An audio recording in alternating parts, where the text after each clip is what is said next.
If they can't deliver on the funding in a relatively near term, what happens to Ukraine? Hey, Kailey. So the short answer is that what is happening on Capitol Hill with Ukraine funding is already having an impact on the front lines. The U.S.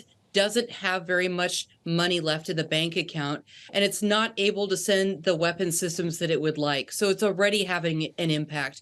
However, I'm sorry to play professor, but I'm going to reject the premise of your question. Congress is going to pass the next Ukraine supplemental. It's only a matter of time. So let's all eat our Thanksgiving turkey. Let's come back to Washington, D.C., and then I expect that bill to pass in the next couple of weeks.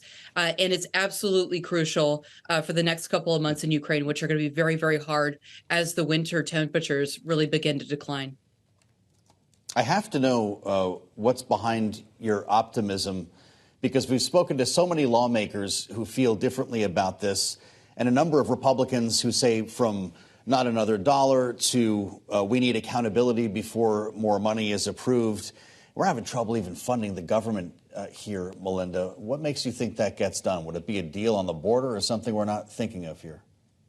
So, Joe, we've done the math. We've looked at the 435 members of Congress, and we've evaluated them on a 1 to 5 scale. And we have figured out which members will vote which way on Ukraine. And there's 35 members of the House that are reluctant to vote on aid. So those ones, I would put those sort of in the problematic category. But if this Ukraine supplemental will go to the House floor for a vote, it will pass. The combination of Democrats and sort of mainstream Republicans will pass it.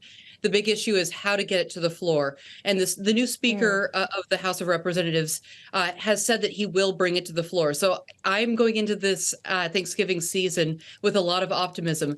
You're right, though, that this has become a political football. I mean, the headline is sort of a sad one. Ukraine becomes a political football yet again in domestic politics. And this is really not about Ukraine as an independent country. This is about our domestic politics. Will there be a deal? Yes. Is it going to be messy and gross? Yes.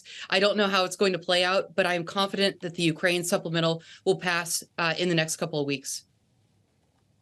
Yeah, messy seems to be the name of the game on the Hill these days. Melinda, we also spoke with retired U.S. Army Brigadier General Mark Kimmett earlier this week on this program. He played down the risk of Congress slow walking in the face of the winter in Ukraine. Just take a listen, if you will, to what he said. Both sides are stopped. They're in their trenches. They're lobbing artillery at each other. They're not making significant progress either side on the ground. We're getting into the winter season where the fighting slows down considerably. So, first of all, I think we're going to be okay with the money, but even if the money is delayed by some period of time, it's happening at the right time. The winter, the stalemate. If this was a fast-moving maneuver operation, we'd have problems. So, Melinda, it seems you share the confidence that the money will show up eventually. Do you share his view on everything else he said? I think the general is absolutely right that we are fortunate that it's the winter season. Things are a bit slower, but there was a pretty big breakthrough in the last week. The Ukrainians have revealed that they are on the other side of Kherson now, on Russian-occupied Kherson, and that is a big deal. So I would expect to see some more breakthroughs on that, and I would be watching that area as well. Now, we've just seen the first snowfall in Ukraine, and honestly, the thing that I'm worried about, and I think most people are worried about now, is that the Russians have at least 800 missiles, and they've been sitting on them and waiting for those temperatures to decline in Ukraine. And we know that they're going to do the same thing that they did last year. They're going to try to hit Ukraine's critical infrastructure, and this means they're going to try to make Ukraine miserable this winter. Ukraine is a cold country, has lots of snow. They're going to try to hit the grid and knock out the power, the heat, and the light yet again. They were not successful with that last year, but they know which pieces of the infrastructure that they need to hit. The Ukrainians are prepared. They have generators. They've reinforced that critical infrastructure. The experts that I've talked to in Kiev are confident that they're going to get through the winter. But there could be blackouts, worst case scenario, sort of 2 to 3 weeks of blackouts.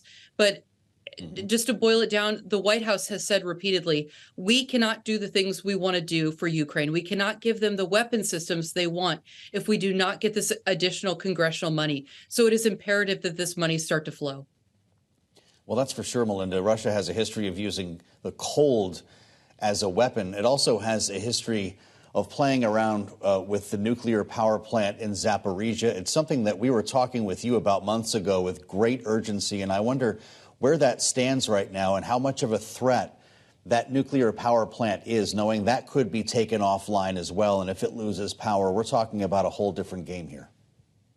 Joe, I just got back from Zaporizhia and I'm headed there in about a week. And no one in the region is worried about the Russians using the nuclear power plant. That's not something that they worry about at all. I asked them multiple times, are you sure you're not worried about this? They said, no. The Russians don't have enough precision missiles to hit our Zaporizhia nuclear power plant.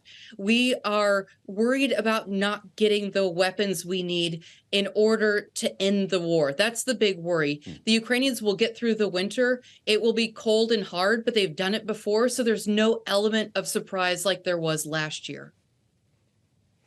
Okay, so you mentioned weapons, Melinda, and obviously that is a big part of what the U.S. has been providing. What about humanitarian relief, though? How should the U.S. be thinking about the balance of the needs of Ukraine here?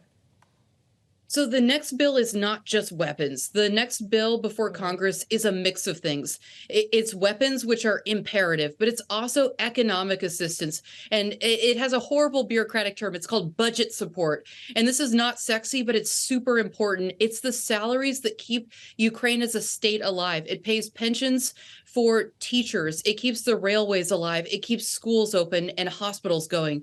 And the U.S. has done less than the European Union has on budget support. So that's in the package. And there also is a bit of humanitarian support as well. There's a lot of private humanitarian support, and that's a good thing. That's a very good thing. The thing that I'm worried about, Kailey, though, are Ukraine's children. So Ukraine's kids have been on the front lines, have been out of school for 2 years of COVID, and then more than 600 days of war. And many of these children are trying to do their lessons online. And the internet is not that great. And we know that online education is not optimal. So many of these children and their school teachers and their parents would love to go and reopen, but they can't do it because they don't have the funds for school shelters. So I'm very hopeful that the UN and the international community is going to open its purse again and help these schools along the front line. Zaporizhia Oblast in particular needs 100 schools. They are 70% of the oblast, the district, is occupied by Russia. They need more than 100 schools to more than 100 shelters to reopen. It's all online, and they would love to do it in January. They just simply don't have the resources. So I would flag bomb shelters. Food is going to be an issue. Fuel's an issue. But those are sort of the most acute issues now. But the bigger strategy, Vladimir Putin is hoping and praying that he has assembled enough missiles that he can knock out enough critical infrastructure to scare enough Ukrainians to flee again. He would love to have another refugee crisis. That would be, him hitting Yahtzee. That would be his sort of ideal situation for the winter. I don't think he'll get that lucky, but it will be cold and hard, but Ukrainians are prepared. That's the one good thing I can say.